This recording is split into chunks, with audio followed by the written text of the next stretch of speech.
A quick like and subscribe really helps our channel grow and allows us to bring you even more amazing content. Thank you for your support. Confession: I had a breakthrough in therapy today, and no one to share it with, which feels both liberating and lonely at the same time. It's hard to explain how I've reached this point in my life, a jumble of emotions and experiences I've kept bottled up for so long. I suppose you could say I'm a bit of a recluse. Most of my friendships faded away in college, not out of malice, but simply because I became so consumed with my thoughts, my anxieties about my future, that I let everyone drift away as I shut myself in. Relying on a steady stream of self-help books and online forums, I found comfort in reaching out to strangers who felt similar, but still, it was never quite enough. Then I found Julia, my therapist, whose calming presence made me feel safe enough to explore the corners of my mind I had buried deeply. It was in her cozy office, with its warm light glowing softly from vintage lamps and the scent of peppermint tea wafting through the air, where I finally confronted my fears head-on. Today, we delved into a nefarious shadow from my past, a moment I had brushed aside for years. I recalled the day my father left, how it felt like the earth had shifted beneath my feet. I had always believed that his departure was simply a matter of his choices, but now, sitting across from Julia, I began to understand the weight it truly carried. I felt a surge of anger rise up in me, not only for him but for myself as well. I hadn't allowed myself to be angry, instead opting for a passive acceptance that rotted away at my soul. As I articulated these feelings, I felt like a burden was lifting. Julia encouraged me to lean into that anger, to give it a voice, and when it finally erupted, the emotional jagged edges smoothed out into tears I didn't know I had left. It was cathartic, and I found myself laughing amidst the tears, a wild mix of emotions rushing through me.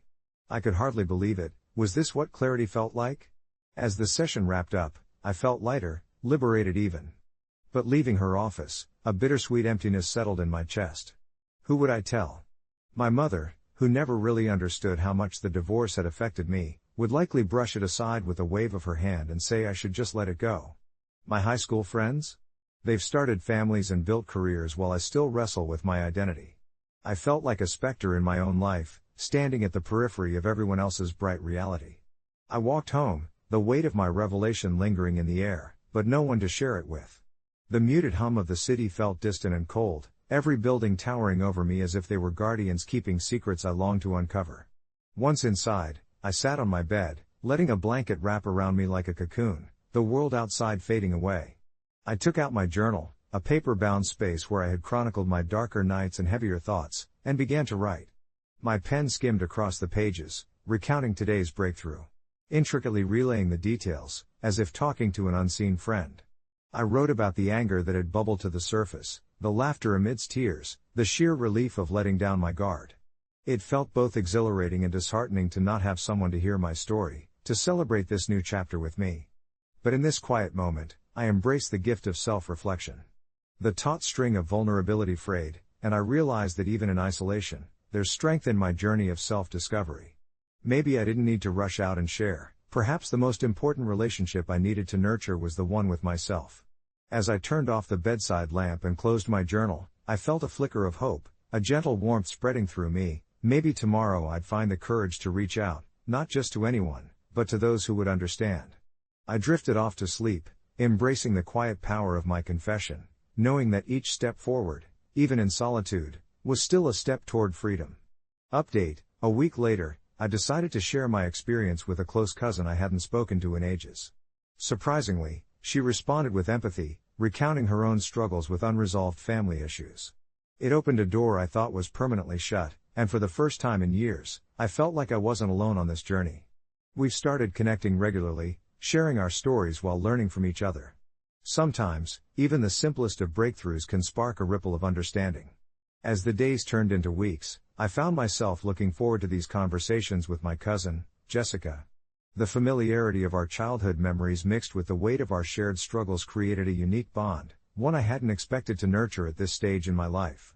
Our talks often drifted from nostalgia to deeper subjects, dissecting our family dynamics and the emotional baggage we both carried. I had always viewed my family as this monolithic entity, untouchable and imposing, like an intricate tapestry woven so tightly that any alteration seemed impossible. Jessica's willingness to peel back the layers of her own experiences, however, revealed a shared narrative of feeling trapped beneath the expectations and disappointments that overshadowed our upbringing. One evening, As the sunlight dipped below the horizon, painting the sky in hues of orange and purple, I found myself laying everything bare. I spoke of my breakthrough in therapy, the surreal release I felt after confessing my fears and insecurities. I recounted how voicing those once silenced thoughts felt like chipping away at the stone wall I had built around my heart. Jessica listened intently, prompting me with questions that led me deeper into my own psyche while freely sharing her own experiences. Hearing her story about losing her sense of self amidst the chaos of our family's unresolved tension was both heart-wrenching and cathartic. It made me realize just how intertwined our lives were, despite the physical distance and emotional walls we had constructed over the years. Our discussions often transformed into moments of soul-searching. We explored the intricate dance of resentment and love that our parents seemed to project onto us, breaking down our childhoods into poignant memories of both joy and sorrow. I often found myself reflecting on how many bridges I had burned in my search for independence and recognition, bridges that now, through our conversations, felt worthy of mending. Silence would sometimes fall between us, but it was comfortable, almost reassuring, like we were both allowing the weight of our confessions to settle gently. Yet, despite the comfort of renewed connection, I couldn't shake a lingering dread. I had shared pieces of myself with Jessica, but what if my newfound vulnerability revealed too much? What if I evolved and grew beyond the familial ties that had once felt so suffocating? These thoughts gnarled like twisted vines in my mind, and as the anxiety simmered, I realized that my breakthrough was much more profound than I had anticipated. It wasn't merely about me stepping into the light, it was also about redefining the connections I had taken for granted. I hadn't just revealed my truths to Jessica, I was also challenging her to do the same, to reshape our family narrative from one of isolation to one of solidarity. One afternoon, we met for coffee at a quaint little cafe that was a favorite spot of ours when we were kids. The aroma of freshly brewed coffee wrapped around us like a warm embrace. I looked at her, the gentle curve of her smile, the way her eyes sparkled as she spoke passionately about her new perspective on growth, and realization dawned on me, this wasn't merely about confiding in each other, it was about healing together. The fraught histories we carried were not burdens to bear alone but strands of a collective experience that needed to be untangled. That day, we made a pact, one of intention and continued openness. We agreed to delve deeper into our shared histories, promising to approach our next family gatherings not with apprehension but with a newfound strength that stemmed from our conversations. As we left the cafe, I felt buoyed by the sense of community we had resurrected. I understood now that my breakthrough in therapy had unfolded into something larger, something that invited an openness not only within me but in the relationships that mattered. I still had my moments of doubt, but they felt lighter somehow, tempered by the knowledge that I was no longer traversing this journey in isolation. Sometimes, the most profound transformation comes not just from within, but from the bonds we rebuild and the stories we choose to revisit, reframe, and share as we all walk towards our own kind of freedom. As the weeks stretched into months, the dialogue with my cousin deepened in unexpected ways, illuminating the shared shadows we had carried for far too long. Our evening calls became sacred, a ritual of honesty cloaked in laughter and tears. We spoke not just of past hurts but of our aspirations, our fears, and the haunting intricacies of our family dynamics that had once felt too heavy to discuss. I could feel the weight of generations loosening its grip, as if our confessions acted as an unknotted thread, allowing light to filter through the fractures. There was something comforting about hearing her voice, punctuated by moments of understanding that needed no words. We reveled in the joy of knowing we had someone to lean on, a partner in this quest for healing.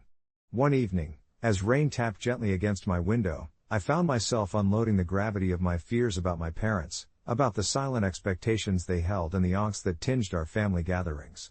My cousin listened intently, her silence a soft anchor amidst my turmoil.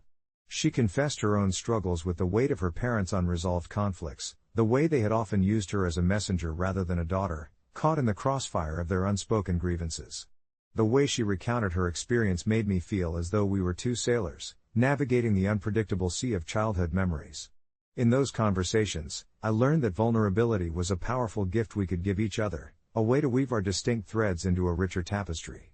Sharing our tales became a shared language, a form of healing where we could finally articulate the pain I'd spent so long burying beneath layers of avoidance. Even as I learned to speak my truth aloud, I found there were still threads left unspoken, nuances of our upbringing that lingered just below the surface. One night, fueled by that familiar mixture of comfort and courage, I dared to divulge a childhood memory that I had long locked away. The afternoon I discovered my parents arguing, words like daggers slicing through the air, shattering my innocence. As I recounted it, I felt tears spill, but they were different this time. They felt cleansing, healing, as though each drop rinsed away an old weight. My cousin empathized, sharing a similar moment from her youth, and in those shared truths, we found solace in the realization that we were not alone in our suffering. There was power in our pain, a kinship forged in understanding, and it sparked something new between us. Gradually, as I opened these floodgates of honesty not just with my cousin but with others, I noticed the threads of my life becoming richer, more vibrant, woven together with sincere connections. A few weeks later, emboldened by the sense of community we had constructed, I took the plunge and invited my cousin to a family gathering. The thought had once filled me with dread, inkling memories of discomfort and judgment, but this time felt different. I was no longer standing on the periphery as the fearful child I once was. As the gathering approached, I prepared myself for the tumultuous waters of family dynamics. My cousin arrived, and as we exchanged casual greetings with our relatives, I felt a sense of calmness settle over me. There was a warmth in the sharing of laughter and stories, a feeling of returning home. When those old family tensions emerged, I caught my cousin's eye, and her reassuring nod reminded me that I wasn't alone in the chaos. With each shared glance, we forged our own fortress of solidarity, empowering one another to speak up when old patterns threatened to overshadow this moment of connection. That night, as I lay awake recalling the evening, I realized that my breakthrough had transformed not only my internal world but also the relationships around me. A vibrant sense of empathy blossomed, inviting healing into spaces that had once felt impenetrable. I thought of how simple it had been to reach out, how the act of sharing had sparked an illumination in the dark corners of my heart. Reflecting on it all, I recognized that a real breakthrough isn't just a moment of personal revelation, it's an invitation to cultivate deeper connections, embracing the profound simplicity of shared honesty. My cousin and I had not only found a bridge over our individual struggles, but we had also rekindled the flame of familial love, showing that sometimes, the path to freedom is illuminated by the stories we dare to share. As I closed my eyes, I felt a profound sense of gratitude envelop me, knowing that those shared tales of vulnerability were not just acts of bravery, they were the beacons guiding us toward healing and connection. And for that, I knew I would always cherish my journey, no matter how winding it may be. There was a small, nondescript bar on the corner of Maple and 6th, a place where the neon lights flickered like a heartbeat, pulsing softly against the darkened streets of the town as if calling out to lost souls seeking refuge from the weight of their lives. I found myself propped up on a weathered stool, staring into a glass of whiskey, the amber liquid swirling like thoughts I couldn't quite grasp. This evening was like many others, where I sought solace in the bottom of a bottle to drown out the disappointments of a life that felt increasingly unremarkable. At 38, the corners of my world had grown narrower, my marriage to Sarah had become a long, quiet sigh we both struggled to stifle, and my once vibrant dreams had dulled to mere memories aching to be revisited. As I took a deep breath, I prepared to face the same unrelenting questions that had haunted me. Was it all worth it? Was leaving the mundane comfort of my life worth the risk of the unknown? That's when I felt a presence beside me, a chill that crawled up my spine like fingers tracing a spine. I turned my head, curiosity overcoming trepidation, and there he was, a man clad in shadows, his eyes the color of storm clouds promising rain, yet oddly calm. He raised an eyebrow and motioned toward my drink. "Finish your drink, it's time to go," he said, his voice smooth yet chilling, reverberating in the air between us like a whisper shared over grave secrets. I hesitated, my heart pounding in my chest as I tried to decipher the meaning behind his words. Go where? The question slipped from my lips, laced with disbelief and a hint of defiance. Death didn't saddle up next to a guy like me at a bar, at least, not in any way I had ever envisioned. As the seconds melted into each other, I felt an odd mixture of fear and resignation drown my thoughts. Here was a moment where the certainty of life clashed with the enticing promise of an escape that the impossible had never offered. I had spent so much time contemplating what lay on the other side of living, now confronted by a figure that embodied it, I felt every uncertainty crash against that newfound realization. "I've seen what awaits you," he said, his voice low, betraying no emotion. "Not just the end, but everything that stands before it and the lives entwined with yours. Their sorrow, their hope, the way they'd miss you." I felt an ache in my chest, a desperation to cling to the threads of life I had thus far taken for granted. Memories of Sarah flashed in my mind, the way her laughter would echo like silver bells around our home, the taste of her kisses that lingered long after they faded, the warmth of her hand in mine during quiet moments that no longer held the same weight. And yet, like all things, they felt dimmed against the gravity of this moment. And what if I don't want to go? I asked, my voice trembling, a mixture of defiance and fear. What if I have more to give? The man beside me regarded me quietly, a flicker of something, a tinge of understanding? Crossing his stormy gaze. Your choice. Life has always been about choices. But you must ask yourself, are you really living? Or merely existing? The question hung in the air, heavy and imbued with a challenge I hadn't considered until that moment. My thoughts spiraled to the realities that awaited me, the stagnant evenings spent binge-watching shows instead of sharing stories with Sarah, the hours clocked in at a job that drained the very vitality from my bones, leaving me little but a shadow at home. I thought of the dreams tucked away in boxes, gathering dust like forgotten photographs, my passion for painting, my desire to travel the world, to truly embrace every single heartbeat of this existence. The revelation hit me, perhaps I owed it not just to myself, but to Sarah, to remind us both of the vibrancy life could still offer, not the sunset but the dawn ripe with possibilities. The unexpected realization emerged slowly, rising like a phoenix from the ashes of dread. What if I want to stay?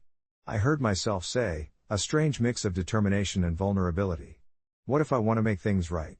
At that, the man gave a nod, his demeanor calm yet penetrating. Then you know what you must do.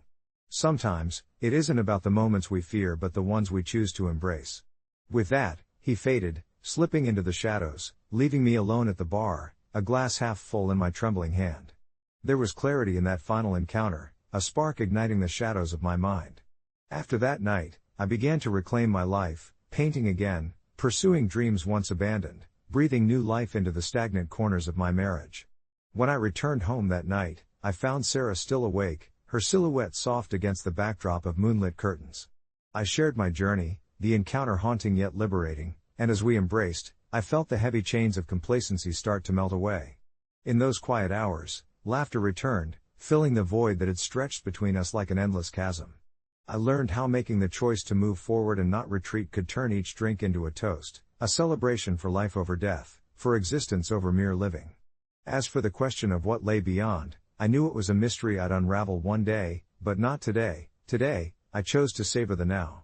Update: it's been 6 months since that night at the bar, and since then, I've embraced change with open arms. Our home now resonates with laughter, spontaneous trips, and color splashed across canvases. Just last week, Sarah and I took a long weekend trip to the coast, something we talked about but had never done, and I created a piece that conveys the essence of that experience. I think I finally understand what the cloaked man meant about truly living. It's great to feel vibrant again. Life's too short to simply wait for fate to intervene. Sometimes, you must take the reins and weave your own fate. As I sit here, reflecting on the changes that have blossomed in what once felt like a monochrome existence, I can't help but marvel at how far I've come since that fateful encounter with death at the bar. It sounds surreal, almost like the plot of some fantastical novel, but there's a stark clarity in my memories that elevates them from a mere heady swirl of emotion into something profound and tangible. The moments Sarah and I have shared recently shimmer with a new light, each laugh and whispered secret a brushstroke on the canvas of my transformed life. The weekend at the coast was a revelation. We drove along the winding roads, the salty breeze playfully tugging at our hair as waves crashed rhythmically against the shore. Standing before the vastness of the ocean, I felt both small and infinitely alive, just like that feeling described in cheesy motivational quotes I used to roll my eyes at. As I took my first deep, salty breath, I closed my eyes and let the sound of the water drown out my nervous thoughts. It reminded me that potential and possibility are infinite, much like the horizon stretching ahead of us. Later, as the sun dipped into the ocean, I set up my easel in the sand, each brushstroke representing an emotion I hadn't allowed myself to feel in years. The vibrant blues, fiery oranges, and soft purples mirrored the effervescent quality of that sunset, capturing a moment that felt both transient and eternal. Sarah joined me, sitting cross-legged next to me on the cool sand. Her keen eyes flickered from my canvas to the horizon as we talked about everything and nothing, feeling entirely at home in our shared vulnerability, and in that moment, I felt a swell of gratitude wash over me. But the growth hasn't been without its challenges. With every exhilarating moment came a reminder of the past I lived so desperately to escape. There were times when I'd turned to my old habits, workaholism and perfectionism, and moments when silence filled the air as we grappled with unspoken fears. I realized the journey was not just about living vividly but about confronting the shadows that had trailed me during those monotonous years. It was an intricate dance of light and dark, one deserving of exploration. And just as I was understanding the nuances of this duality, the idea of death became more of an abstract companion rather than a menacing specter. It turned into a guiding force whispering encouragement rather than demanding presence. One evening, while painting a tribute to our travels, I paused, letting the brush hover above the canvas as Sarah stepped outside to grab us coffee. I could feel death sitting at the edge of my mind, reminding me of the fleeting nature of these moments. Would the vibrant colors I splashed on the canvas fade as the years rolled on? Would they hold the memories locked within, shimmering brightly or dulled by the passage of time? That's when it hit me. It is the act of creation, the love I imbued into each stroke, that lends permanence to these experiences. I don't need to fear death if I live authentically. I can delve deep into the wellspring of life until it overflows, mingling with the colors of those fleeting moments. Sarah returned then, humming softly to herself, and just the sight of her sparked an uncontainable joy within me. I set the brush down and took a moment to hold her gaze, to bask in the warmth of our shared space. "What are you thinking about?" she asked, her voice soothing yet curious. I smiled, the words tumbling out unfiltered. "What if I painted a mural in our living room, something that captures all the laughter, all the moments, us?" Her eyes lit up, and in that instant, I recognized a shared understanding. We were both co-creating a life of vivid colors, resplendent with the laughter of our now and the hope for our tomorrow. So, here I am now, as I write this, in our sun-drenched living room, surrounded by swathes of color, feeling the pulse of life surging through me like a melody. We're gearing up for our next adventure, a spontaneous plan to explore the mountains, where I hope to capture the majesty of life interwoven with stillness, and perhaps I'll paint another breath of existence onto canvas. Life, I have learned, isn't meant to be a series of what-ifs or if-onlys, it's a series of let's-goes constructed from moments of pure, unabashed joy. And as for death?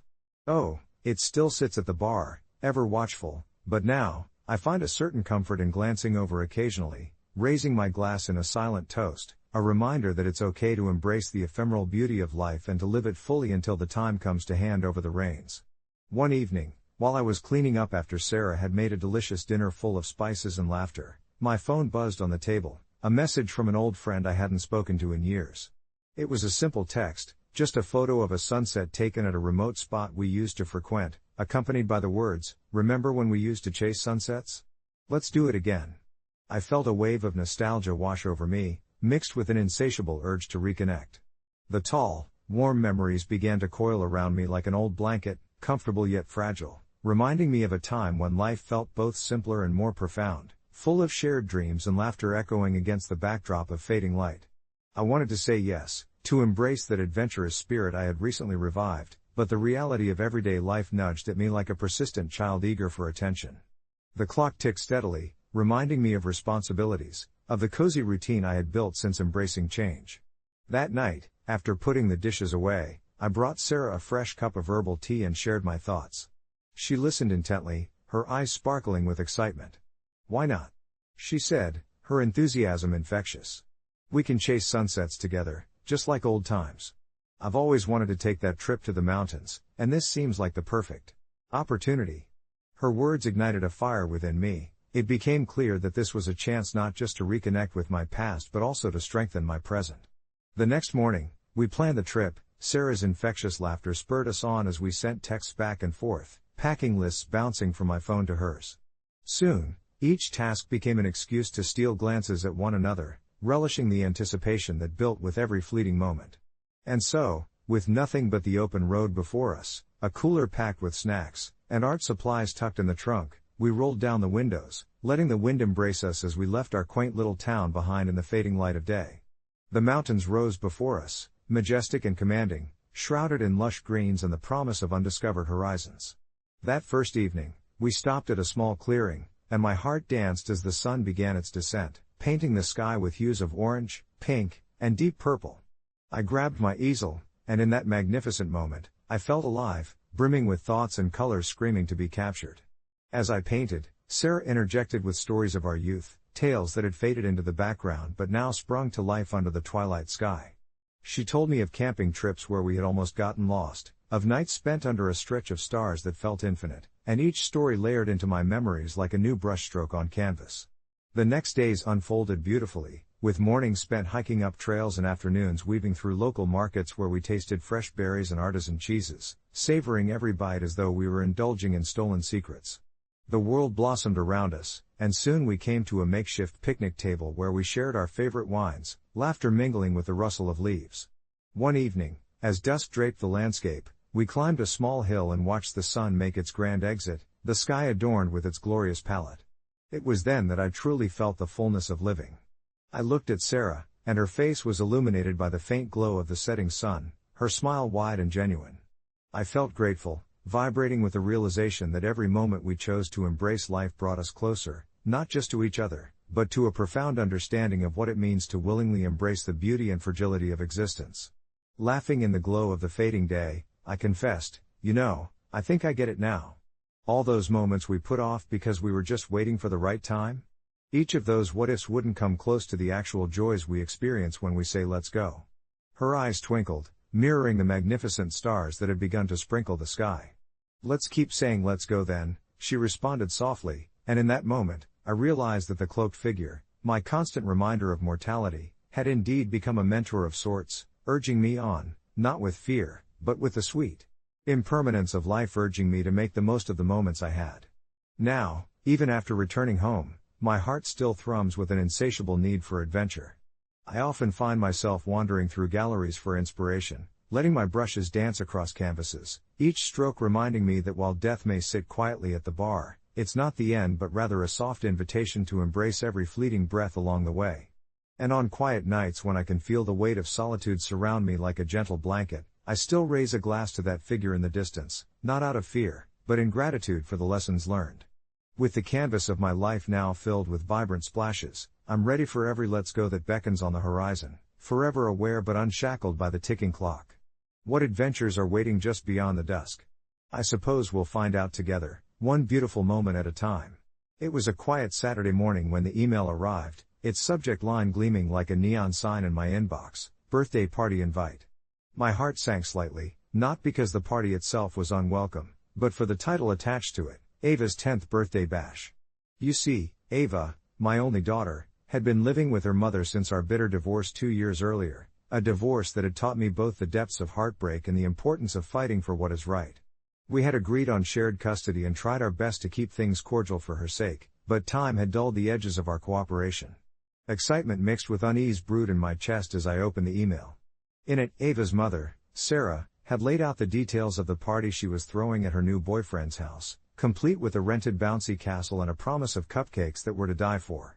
I smiled at the thought of my daughter laughing with her friends, but the invitation felt like a bitter reminder of the distance that now existed between us.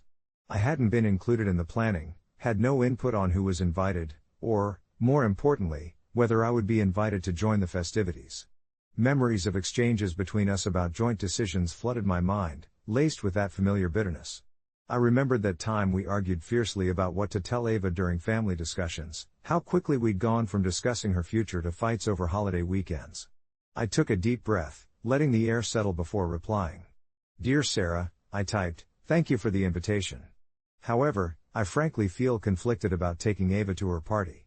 I paused and blinked at the screen, wondering if I was overthinking this, my finger hovering above the send button. Would I be the asshole for refusing? Would I be denying my daughter joy? After some deliberation, I hit send, feeling both a thrill of liberation and a hint of regret. In a matter of hours, Sarah replied, her words sharp and dismissive. You're being ridiculous, Matt. Ava needs to see both her parents celebrating her birthday.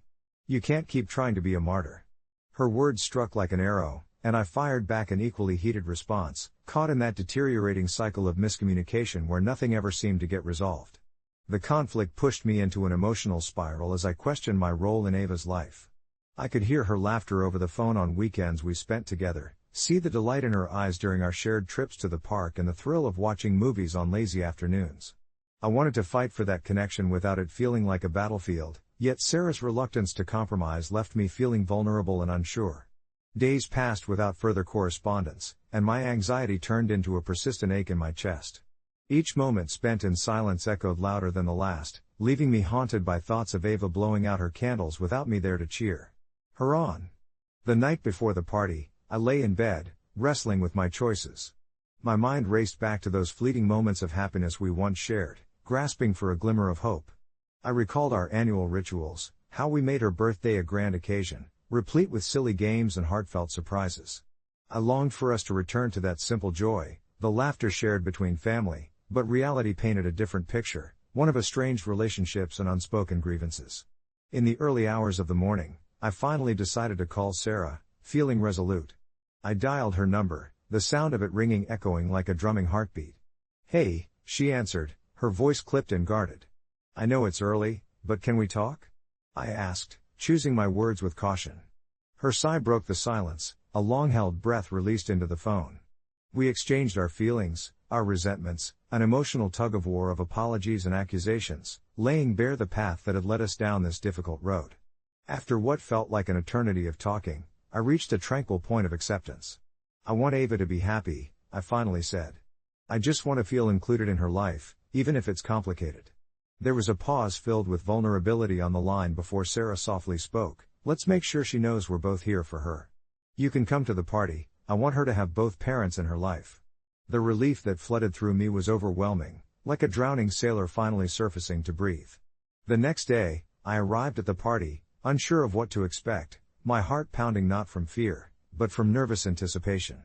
As I stepped into the backyard, the sound of laughter enveloped me, and I saw Ava, dressed in a vibrant pink dress, her smile widening as she spotted me. It felt as if time stood still, and in that moment, I knew I had made the right decision. There were still obstacles to navigate, shared custody would always be a delicate dance, but we were trying our best, learning along the way, brick by brick, to rebuild the trust that had been lost. As I watched her blow out her candles, surrounded by friends and family, I realized the most valuable gift of all was the experience of unity, the warmth of love shared, even amidst distance and misunderstanding. A part of me still questioned if I had been wrong in sending that initial email, or if my bravado had cost me opportunities, but in Ava's shimmering eyes, I saw hope, and I knew I was no longer alone in this journey. Update: a few weeks after the party, Sarah and I had started attending a family counseling session. It was one of those stepchild scenarios in the modern age, a tug-of-war between two parents still grappling with recent wounds. Upon recommendation from the counselor, we embarked on this journey together, to communicate better, to understand each other as co-parents. We even laughed about the birthday debacle, realizing it had been a miscommunication wrapped in hurt feelings. In the end, what mattered was that through our trials and tribulations, Ava was thriving, and it urged us towards newfound cooperation, building bridges rather than walls. The journey was ongoing, but for the first time, it felt like I was no longer standing at the edge, but rather stepping gently onto the path ahead, guided by the laughter of a child who would always remind me of the beauty of resilience and love. As I settled into this new chapter of co-parenting, I found myself reflecting often on those tumultuous months leading to Ava's last birthday. The air in our home had shifted, it no longer felt heavy with unspoken grievances but rather light with the potential for mutual understanding. I vividly recalled the night after we had come to our resolution, how we huddled together in the living room, the flickering candlelight casting warm shadows as we all laughed at old family videos. The laughter of Ava, ringing clear and joyous, was infectious, her innocence a gentle reminder that often our adult worries seem trivial in her world. With her small hand clasped tightly in mine, I realized how simple life could be when it was guided by love and honesty, and I could only hope that this newfound warmth would continue to envelop us as we all navigated our separate but intertwined lives. Despite everything, those moments of vulnerability led to deeper conversations with my ex-wife, Rachel. I had always respected her as a co-parent, but now I appreciated her humanity in ways I hadn't before. Our late-night discussions flowed naturally, each of us peeling back layers of our hearts that we had long held concealed, all because of that one birthday party. It astonished me how a single event, one that had felt so incredibly pivotal at the time, could pivot the course of our co-parenting journey so dramatically. We learned to reach out to each other more, to share our anxieties about Ava's growth, her school, and her relationships with friends. Most importantly, we took turns checking in, not just on Ava, but on ourselves, too. This, in turn, opened a door to discussions about how we wanted to celebrate Ava's next birthday. Instead of leaping into a full-blown party with all the trimmings, we decided to involve her in the planning. One evening, I found an old box filled with colorful craft supplies and, just like that, an idea was born. With a few art supplies and her unfiltered imagination, Ava took to planning her birthday like a seasoned event organizer. I smiled while looking at her sketches of a backyard picnic, whimsical animals made from recycled paper, and an entire theme dedicated to her favorite fairy tale characters. Rachel and I shared fond gazes, both proud and a little amused by our daughter's youthful ambition. We both knew she had inherited our tendency to elaborate far beyond what was necessary. As the day approached, what struck me most was the undeniable camaraderie building between Rachel and me. The only struggle left was to find a suitable day when our schedules aligned, which, surprisingly, we accomplished without any friction, something I would have previously thought impossible. Ava's birthday party arrived, and the day was as enchanting as she had envisioned it. We sat beneath the sprawling oak tree in our backyard, a haven of green and gold light, the air thick with the aroma of freshly baked cupcakes and the sound of laughter. Friends began to trickle in, and I felt a sense of relief wash over me as I watched Ava greet her guests with open arms. That familiar feeling, a blend of pride, love, and connection, blanketed everything that day, allowing me to recall the essence of our family, not the struggles but the resilience that woven us together. As the sun dipped, painting the sky in shades of orange, red, violet, I found myself smiling at Rachel across the yard. In that moment, no bitterness echoed between us. Just the simple joy of shared laughter intertwined with parental pride, a strange yet welcomed friendship that had grown from the ashes of our previous disagreements. When the last guest left, we both plopped down on the grass beside Ava, who had just begun to doze off, her face flushed with happiness. "You think she had a good time?" Rachel asked, her voice a soft murmur punctuated by the leaves whispering overhead. "I think she loved it," I replied, glancing down at my daughter, whose dreams must surely have been filled with whimsical adventures. As dusk settled in, it dawned on me just how much had changed. We exchanged a knowing look, words unspoken but shared between us, an understanding that sometimes miscommunication had the power to destroy and to strengthen. My heart swelled with hope, and in that luminous twilight, I firmly believed that through this journey of vulnerability, forgiveness, and growth, we were continually transforming, not just as parents but as individuals striving to give our daughter the best of ourselves. I looked at Ava, her tiny fingers clutching a party favor, and realized that it was the laughter, the love, and the resilience that truly mattered. The path we walked would undoubtedly have its rocky moments, but it was a road I felt ready to tread, knowing I was not alone. And with that reflection nestled close to my heart, I whispered a silent vow to embrace the unfolding future with open arms and a heart full of hope.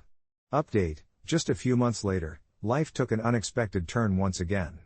Rachel had recently mentioned she was considering moving to a nearby city for a fantastic job opportunity, something she had always dreamed of but hesitated to pursue.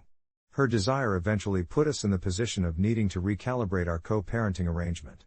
Yet this time, it felt different. Rather than spiraling into anxiety over potential conflicts, we sat down again, just like before, and talked it through. Rachel expressed her concerns about how a move might affect Ava, and I shared my worries about how it would affect our bond as a co-parenting team. Our open dialogue, now woven through trust, made all the difference. We both welcomed the idea of working together, ensuring Ava felt anchored no matter how far she or either of us traveled.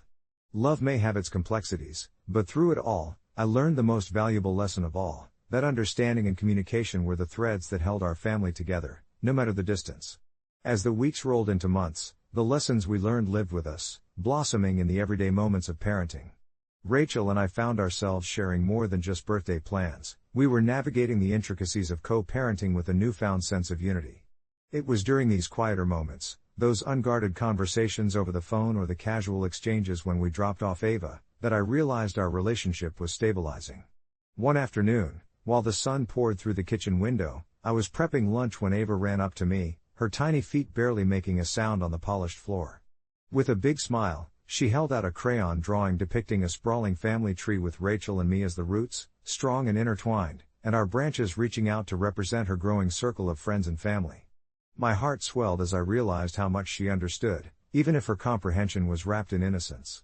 "See, Daddy? Even if we don't live together, we're still a family," she chirped, her eyes sparkling with belief. I couldn't help but feel gratitude for that childlike clarity, the kind that often eludes adults. In that moment, I understood the importance of fostering Ava's perception of love. She was the lens through which our past struggles were being reframed. Rachel and I decided to introduce a weekly family night, where the three of us would indulge in activities ranging from movie marathons to board games, each session acting as a reminder of our commitment to Ava. As the weeks turned into playful banter and warm evenings of laughter, I started to feel a sense of normalcy that had once eluded us. One evening, after a particularly spirited round of charades where Ava had us all rolling on the floor, Rachel turned to me with a smile. "I guess this is what it means to build a family," she said. There was no hint of bitterness or past grievances, just the simple acknowledgement of what we were creating together. But life, in its unpredictable manner, threw a curveball our way. Rachel received an unexpected job opportunity that required her to relocate across the country. I was taken aback, my initial reaction awash with the fear of change. Ava adored her routines. Would this disrupt everything we had built together? When I approached Rachel about it, my usual calm facade cracked. "How can we maintain this?" I stammered. "What if it pulls Ava between us?" Rachel listened intently, her face a mixture of emotions, reflecting my own fears back at me. The weight of our earlier promises weighed heavily on us both. I could see the reality of her move grappling with our newfound understanding. We took the weekend to exhaustively discuss everything, a process that felt both laborious and liberating as we laid all our concerns on the table. The fear of creating instability in Ava's life loomed large, but the prospect of Rachel's career growth was undeniably an opportunity that was hard to frown upon. Slowly, we began to explore what that transition might look like. It's amazing how the words we exchanged began to heal the initial shock, transforming my apprehensions into conversations about alternating weekends and phone calls. We envisioned crafting a schedule that would prioritize Ava's needs, and here was where Rachel's earlier point about communication shone again. The idea was for her to be rooted in both our hearts, irrespective of geographical lines. With every discussion we had, I felt the fabric of our co-parenting strategy become more intricate yet resilient. The decision was ultimately made. Rachel would take the job, and we would commit to a communication plan that would keep any rift at bay. The weeks leading up to her departure were packed with emotional farewells, open dialogues again, and loads of reinforcement for Ava. I felt bittersweet pride as I watched Rachel and Ava playing together in the park one last time before the move. A fleeting moment of nostalgia swept through me. I thought of all the birthdays, the small squabbles, and those beautiful family nights. "We're still a family, right?" Ava asked innocently, her voice filled with concern. I knelt down, unafraid to share my heart. "Absolutely, sweetheart. No matter where we are." It felt true to the depths of my soul, and she smiled, radiating the reassurance of a child's uncomplicated wisdom. As I drove home that day, the weight lingered, but it felt so different now. Sundays would be our pocket of time to celebrate culture through shared meals, FaceTiming during story time, and sending messages across the miles, maintaining our rhythm. I took a deep breath, feeling a sense of clarity wash over me. I could not predict what our family's dynamics would look like moving forward, but I had faith that as long as love anchored us, we would flourish. In the end, distance could not dilute what we had built.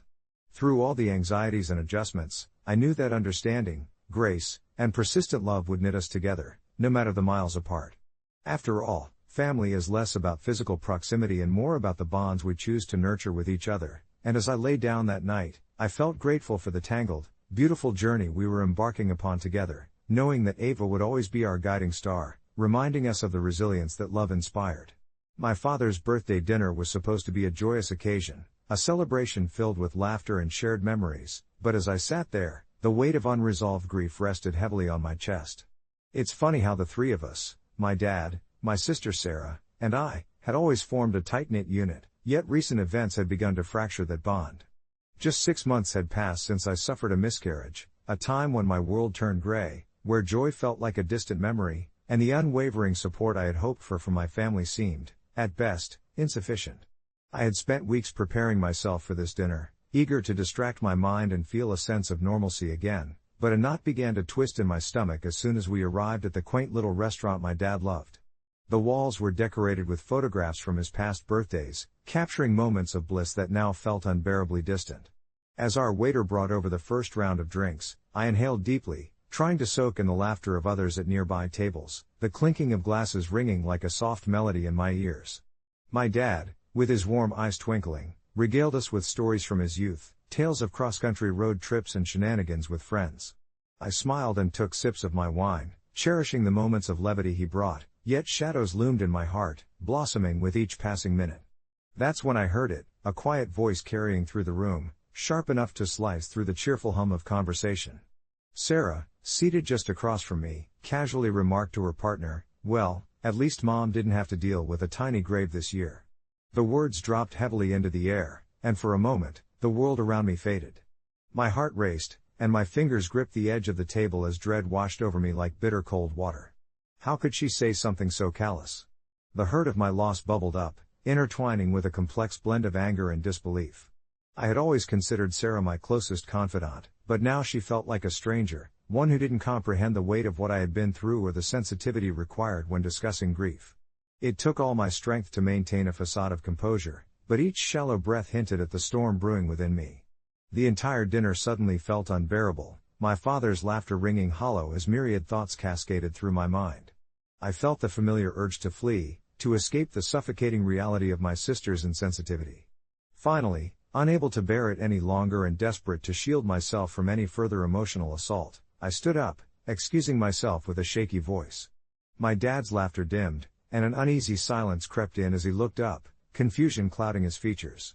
I hurried toward the restroom, each step feeling like an avalanche of regret crashing down on me, for leaving, for how my sister could be so ignorant of my pain, for what was supposed to be a celebration of my father's life morphing into a spotlight on my loss. Once inside the small, dimly lit restroom, I stared at my reflection in the mirror, trying to decipher the woman looking back. Anger flared like wildfire, and I told myself I was justified to feel this way. I reached for my phone, contemplating sending a message to my sister, maybe to explain how her comment had tangled my heart in knots. But each time I typed a word, it felt inadequate, like I was fumbling to convey a deep sadness that she may never understand. I left the restaurant, heart aching and burdened, and as I sat alone in my car, the muffled sounds of the joyful gathering faded into the night. I ruminated over my sister's words, wondering if I had truly overreacted. I drove home in silence, clutching the steering wheel tight, the road ahead blurring through tears. I tried to keep at bay. It wasn't until I got home that I found a sliver of calmness, the weight of the day beginning to lift, and I reflected on the necessity of self-care amidst the chaos. Maybe my response to Sarah was not just about her comment, it was my silent plea for recognition of my pain, a desperate call for empathy that I longed for, yet struggled to express. Weeks passed, and I hesitated, swirling in miscommunication and confusion. Then one quiet afternoon, I finally decided to reach out to Sarah. I texted her, opening the doors for a conversation that would lead us into fragile territory. To my surprise, she responded almost immediately, expressing her own vulnerability. Sarah confessed she had been scared to address my loss, unsure of how to support me, fearing she would say the wrong thing. In turn, I explained how her thoughtless comment had sent me spiraling, how grief could feel isolating, especially in the walls built between family. It wasn't a fairy tale ending. Instead, it transformed into a delicate stitch, communication slowly weaving our hearts back together.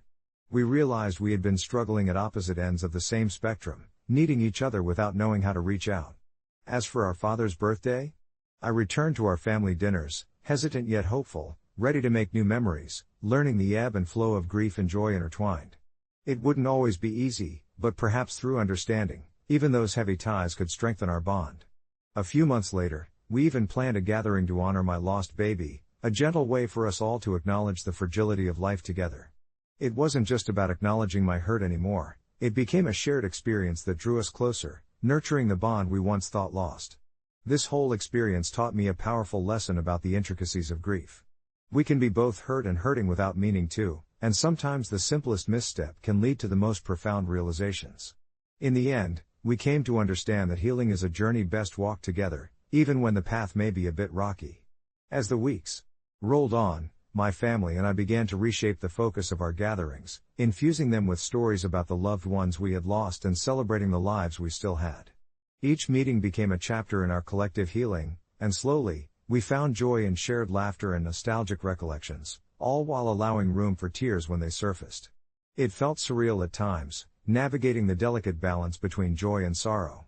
My sister would often reminisce about growing up, cracking jokes about our childhood antics, and I would join in, laughing until I forgot about the heavy ache nestled within my heart. Yet, with every joke, I was acutely aware of an underlying tension that lingered. Our grief was raw, and though we had found a semblance of healing, there were still unspoken words tethered to our experiences. One evening, after what had been a particularly lovely dinner filled with good food and laughter, I noticed my sister staring out the window, her brow furrowed in a way that suggested a silent battle was happening inside her. It was a moment of connection lost in translation, and somehow I knew that she was wrestling with her own guilt, her own questions about our shared experience of loss. Taking a deep breath, I asked her what was on her mind, and she hesitated before her voice came out as merely a whisper. "I can't believe how different life feels now. Do you think we'll ever get back to normal?" As she looked at me, vulnerability flickering in her eyes, I recognized the fear she held, fear that our family would remain fractured, struggling beneath the weight of absence. I reached for her hand, a simple gesture meant to convey solidarity, signaling that the pathway to normal was no longer our goal. Together, we were redefining what our family meant. In the days that followed, we made it a point to engage in small but meaningful rituals. We repurposed anniversaries of our losses into days of gratitude, where we would sit together, perhaps with a candle lit or a favorite photo framed between us, and recount stories of our loved ones, mirthful tales mixed with those easier to swallow that were steeped in love. My sister opened up more, sharing her own struggles with guilt and regret, angles of grief I hadn't seen before.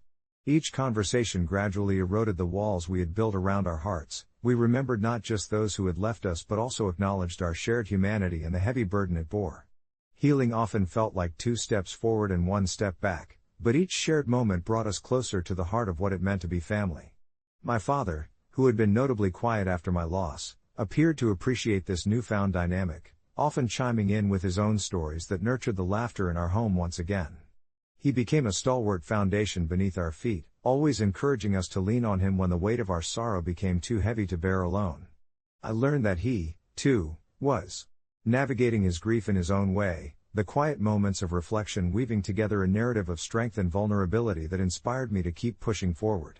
As spring began to emerge with its floral blooms, glimmers of hope sparkled amidst our healing. I had always held the belief that moments of shared vulnerability could bind us closer together, and my experience had only reinforced that notion. The rocky path I had trekked with my sister transformed into vibrant hues of compassion. However, it wasn't until one particular afternoon, while we were sipping coffee on the porch, that I felt we had truly turned a corner. "You know," my sister said, her fingers absent-mindedly tracing the rim of her cup, "I think about the baby often. I still grieve, but it feels different now. It's more about remembering than just sadness." Those words settled around us like a gentle breeze, palpable yet comforting as we both acknowledged the bittersweet nature of our memories. By this point, I realized healing wasn't a linear path but rather an intricate tapestry of emotions, perspectives, and connections. As the sun dipped below the horizon that evening, casting hues of gold across the landscape, I felt an overwhelming sense of gratitude for where we were. This persistent journey teased out the best of us, the lessons learned, the love rekindled, and bonds fortified through shared experiences of grief and love. Looking back now, I understand that acknowledging our individual and collective hurt was just the beginning. It was essential to honor those we lost, yet it was equally pivotal to foster life in our own hearts while doing so. As I reflect on my journey, I find comfort in knowing that while the scars may never completely fade, they have transformed into marks of love, reminders of life's fragility that allowed us to grow as individuals and as a family. Healing becomes a narrative constantly rewritten, just as our love continues to bloom, bright and enduring, a cycle of remembrance and connection that honors not just the lost but also those still here, cherishing every moment we share together. Update: a few months later, when the fall leaves began to blanket the ground, my sister and I found ourselves volunteering at a local charity that supported families who had experienced loss. We thought perhaps we could bring some comfort to others navigating similar paths, and in doing so, strengthened our bond even further. Each story shared was a reminder of our resilience, proving that together, we were not only bereaved but beautifully alive, creating new pages for the chapters that lay ahead. The crisp air of autumn wrapped around us like a soft blanket as I walked alongside my sister, Emma, through the bustling community center. The scent of cinnamon and nutmeg wafted from the nearby kitchen, where volunteers were preparing a feast for the families we hoped to support. I looked at Emma, her hair dancing in the light breeze, and felt a warmth blossom in my heart. It was hard to believe how much had changed since that fateful birthday dinner, where everything had unraveled in a flash of pain and misunderstanding. The air felt lighter now, like the weight of grief had transformed into something we could carry together. Volunteering became a sacred ritual for us, not just a service to others, but a space for our own healing. Each week, we would share stories with those who understood our journey, laughing, crying, and sometimes sitting in contemplative silence. It was in these moments, surrounded by people clinging to hope amidst their sorrow, that we found clarity in our suffering.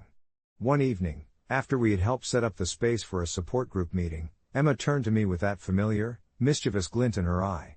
She suggested we create a special gratitude wall, a place where we could post notes of appreciation for the little things in life, like the laughter shared over coffee, or the warmth of a hug on a cold day.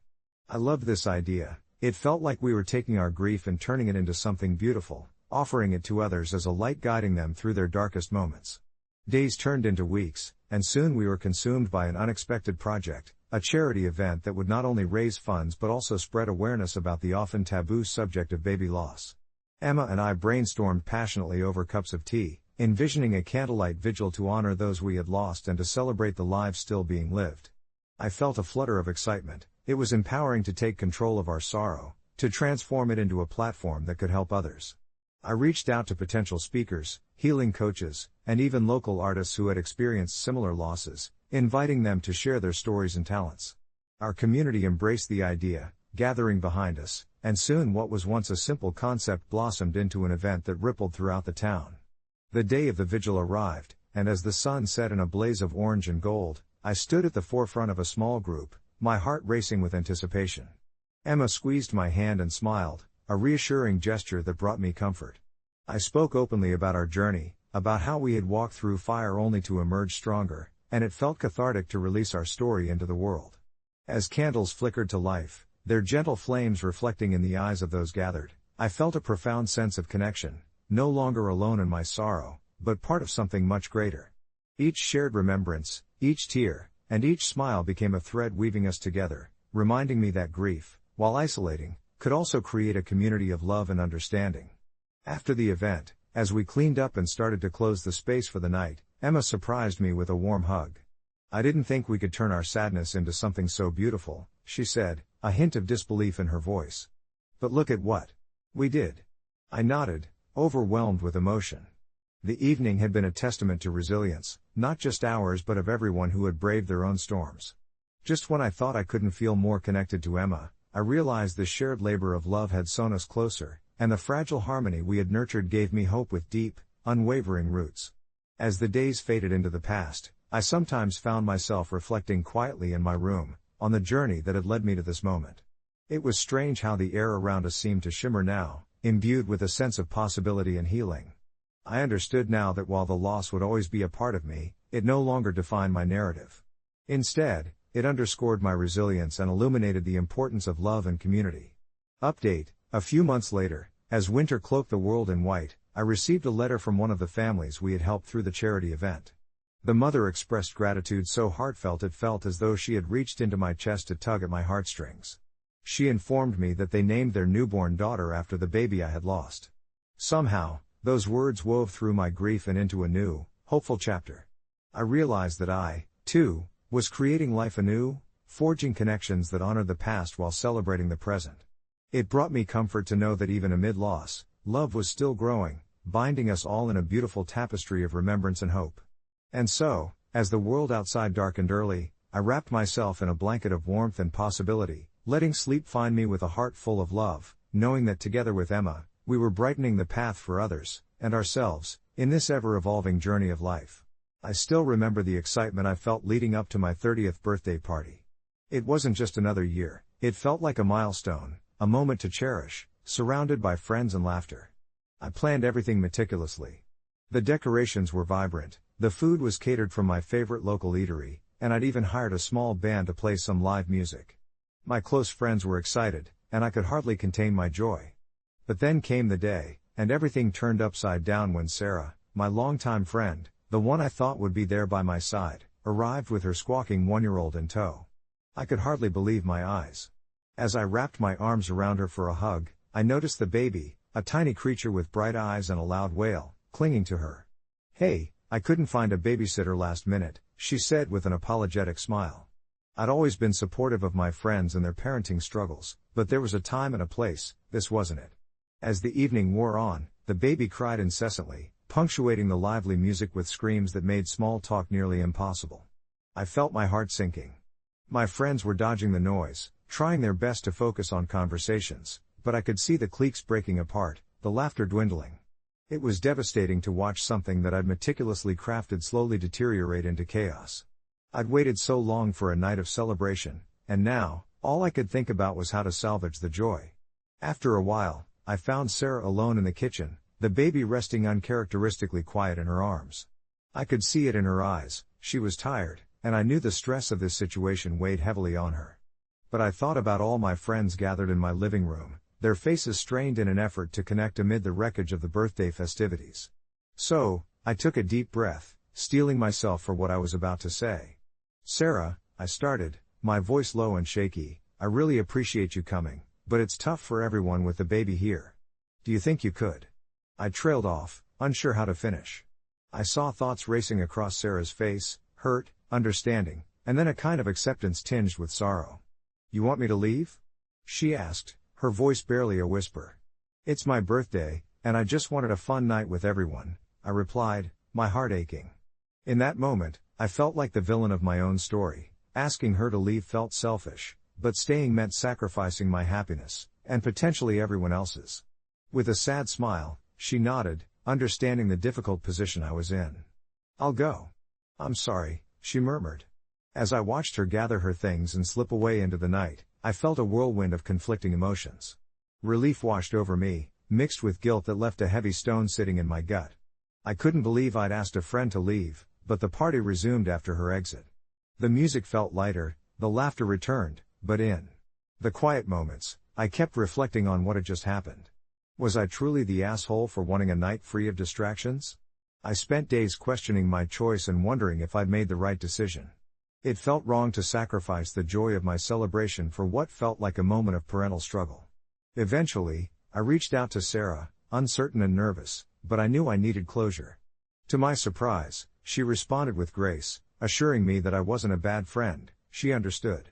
We talked, and she shared the exhaustion and difficulty of being a new parent, how hard it was to navigate friendships that once felt easy. As we worked through the emotions, our bond deepened, and I realized that sometimes, in friendships, things get messy, and it's okay to feel conflicted. It didn't totally erase my guilt, but knowing she understood made it a little bit lighter. That birthday became a lesson wrapped in a celebration, the importance of communication, understanding, and the love that binds us, even when situations get messy. As the night wore on, the air around us thick with balloons and the scent of cake, I found myself reflecting on how much had changed since the prior awkward moments. Laughter floated through the room like a warm blanket, reminding me of the joy we had all gathered to share. My friends were unwaveringly supportive, sipping their drinks and sharing stories, and it felt like the chaotic energy from earlier had melted into something more comfortable. Everyone had rallied to lift my spirits after that initial frustration, and in that moment, I began to feel celebratory again. But it didn't just stop there. My conversation with Sarah had opened my eyes to her world. I watched as she lovingly cradled her baby, who had finally quieted down, his little head resting against her shoulder. The sight brought a new wave of understanding. I had never completely grasped the challenges she faced as a new mother, the weight of responsibility mixed with exhaustion.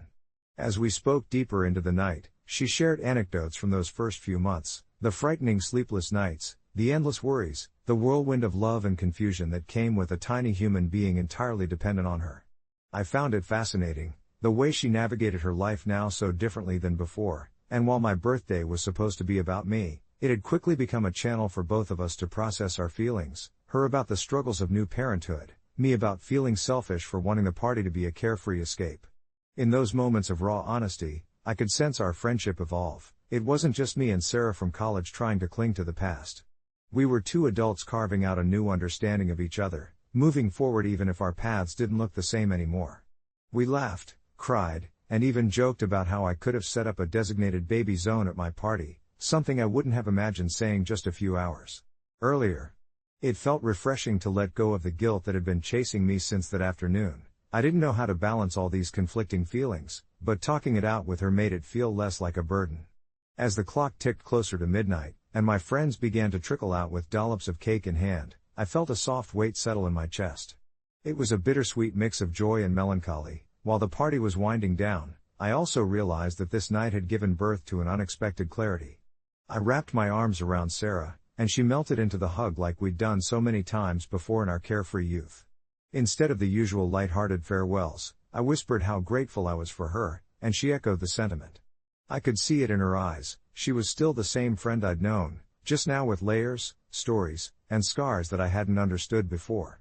Later that night, after everyone had trickled away, I sat alone at the remnants of my birthday party, an untouched piece of cake still glaring at me from the table. I realized how this new chapter was more than just me getting older. It was about understanding that friendships ebb and flow with the seasons of life. We might not be able to hang out like we used to or do spontaneous fun things, but what we could do was find new bonds in the changes, in the complexities. It definitely wouldn't be smooth sailing, but after tonight, I felt excited to navigate it all together, kinks and all.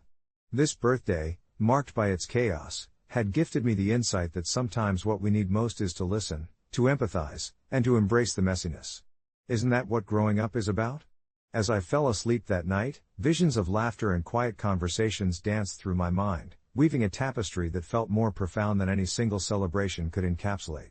The days following the party carried a kind of buoyant energy, a strange mix of nostalgia and hope that wrapped around me like a favorite sweater. I found myself reaching out more frequently to Mia, now not just because of obligation, but out of genuine interest in her experiences as a new mom. Our conversations began to evolve. We'd swap horror stories about sleepless nights smeared with moments of joy that made the chaos feel almost poetic. I realized I'd never fully appreciated how much love and sheer determination went into being a parent until Mia shared her day-to-day reality, painting the mundane and the profound with the same brush. It was beautiful in its honest messiness, just like the night of my birthday. One rainy Thursday, as the sky poured like it was trying to wash the world clean, Mia stopped by for coffee. The heavy scent of freshly brewed espresso filled my small apartment as we nestled into the couch, her with her favorite throw blanket draped over her shoulders, me with a comfy sweatshirt and an eagerness that buzzed in the air around us. We laughed at an embarrassing story I shared about my awkward teenage years, and I could see her eyes light up as she ventured into her own past indignities. It felt like we were reclaiming some of the uncomplicated joys we'd shared before parenthood had stepped in to complicate things. But just when I thought the moment was blissfully drifting toward nostalgia, her phone erupted into a symphony of cries and vibrations. She looked apologetic as she fumbled for the device, and in that instant, it hit me just how much her life had changed. I could see the toll it took, the way her smile faltered for just a moment, like she was being pulled back into a world of responsibilities and sleepless nights. She answered the call, and I listened softly as the familiar sounds of a cooing baby interspersed with honking cars drifted from her phone. Often, I'd tried to imagine where our friendship would go, how the kids would be a part of it or how midnight calls would intersect with a new reality. But in that instant, seeing her navigate motherhood while holding on to our friendship, it felt like we were carving a new path together, one where complexities were acknowledged but not allowed to choke the bond we had. Post-call, Mia looked exhausted but refreshed, a paradox I was getting used to witnessing. "Sorry, it was my mom. She's picking up dinner so I can actually enjoy a night off," she explained, her voice lightening. I teased her about how she wasn't taking me out for dinner, and she laughed openly, the hearty sound pouring warmth through the room. As the evening rolled on, we settled into a comforting rhythm of conversation that breathed life back into our friendship. There was an unspoken agreement, to meet somewhere in the middle where kids and adult lives could merge without erasing who we once were. Our talks shifted between dreams for the future, both personal and professional, and sometimes we would pause, reflecting on the rather surprising detour our lives had taken. Each shared moment fortified our connection, and I found myself increasingly grateful for the present, for what we were building. Nights like these became the norm. A cozy dinner here, an impromptu playdate there, each hangout reinforced the idea that friendship was about adaptability. Mia's son came to frequent our get-togethers, and he'd inevitably end up stealing the show, his giggles filling the gaps of our sometimes serious adult conversations. While there were still moments of overwhelming chaos, and I admit, there were times when I found myself longing for those carefree days without baby talk and nap schedules, I often felt a new richness in the friendship that was slowly blossoming. As time passed, those tidbits of laughter echoed in my home, changing what I thought was needed to celebrate life's milestones. I came to embrace the idea that growth doesn't come from shying away from challenges but rather from embracing them fully. Each new layer added depth to our friendship, reminding me how still water runs deep. There was a moment, weeks after the party and our newfound understanding, when I had a creeping thought of guilt rise back up. Had it all been worth it? The struggles felt real and convoluted. But on a sunny afternoon with a gentle breeze wafting through my windows, as Mia's son giggled and reached for a crayon, painting the world with bright strokes, I felt an overwhelming wash of certainty. I was so glad I'd navigated this journey with her. Friendships may bend, but they don't break, they just find new shapes, new stories to tell. As I looked at Mia, her laughter and genuine happiness spilling over, I realized I wouldn't trade this journey for anything.